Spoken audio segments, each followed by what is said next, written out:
kencang-kencangnya ini Pak, katanya ada partai baru. Apa partai baru? Partai coklat. Nggak mungkin kalau kita nggak tahu kok. Anggota Komisi I DPR RI fraksi Partai Nasdem, Yoyok Riyosudibyo, menyinggung fenomena istilah "I Partai Coklat" di dalam pemilihan kepala daerah, Pilkada 2024. Hal ini disampaikan Yoyok dalam rapat kerja Komisi DPR dengan Panglima TNI Jenderal TNI Agus Subianto di Kompleks Parlemen, Senayan, Jakarta, Senin, 25 November 2024. Dalam rapat ini, Yoyok menekankan pentingnya netralitas TNI dalam proses kontestasi politik. Namun, dia meminta TNI turut berperan dalam melakukan mitigasi terhadap money politik, black campaign, dan penyimpangan lainnya. Menurut Yoyok, demokrasi Indonesia yang dijalankan selama ini dalam setiap kontestasi politik sangat brutal. Di media ini yang lagi kencang-kencangnya ini Pak, katanya ada partai baru. Apa partai baru? Partai coklat.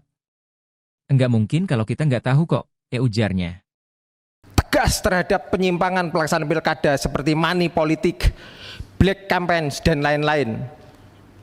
Pak, sekarang itu, zaman demokrasi Indonesia yang sekarang, demokrasi yang terjadi sekarang kan kita ngerti semua Pak.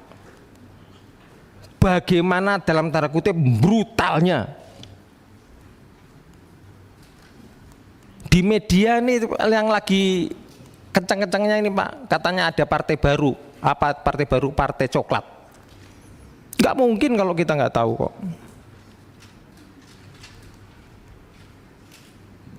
Nah, mau sampai kapan netralitas TNI ini Pak?